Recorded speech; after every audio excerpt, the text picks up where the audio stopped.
Hey all, this is Joe with the customer experience team at Rad Power Bikes. Whether you're heading back to campus this fall or just looking for ways to improve your commute, e-bikes make it easier than ever to climb steep hills and avoid showing up places drenched in sweat. And while your mind may be preoccupied with when football season starts or what your roommate situation is going to be like, it's important to have a plan in place to secure your assets. So let's talk bike security. It might seem simple, but it's super important to lock up your bike and to make sure it's been locked right. We've all heard stories about bikes going missing, cable locks being cut, and wheels being removed. But by taking a few preemptive measures, you can avoid coming outside only to find a missing bike.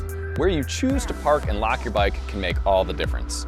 We recommend going for more populated bike racks and parking in areas that may be monitored by video. Locations with heavier foot and vehicle traffic are more likely to deter bike thieves. If possible, try to avoid parking your bike outside at night, as the majority of stolen bikes are reported to happen after dark. The locking mechanism and system you choose is critical.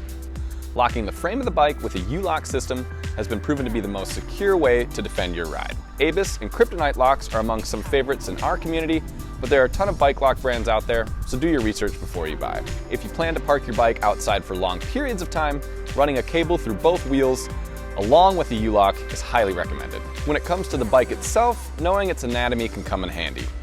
Rad Power Bike's batteries have 3 different key positions. In position 1, the battery will be off and unlocked.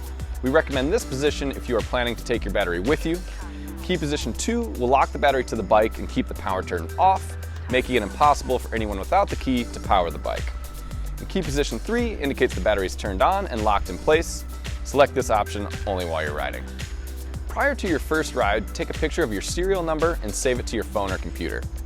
Depending on the model, type, and year of your e-bike, the serial number can be found on the front or back of the head tube, below the Rad head tube badge, or on the underside of the bottom bracket. Once you have your serial number, register your bike on bikeindex.org. BikeIndex is a national database that stores serial number and model information, and if a stolen bike is recovered, the original owner can be contacted. It really sucks having an e-bike stolen. Anything and everything you can do to keep yours in your possession, you should. Be smart, be safe, ride rad, and we'll see you next time.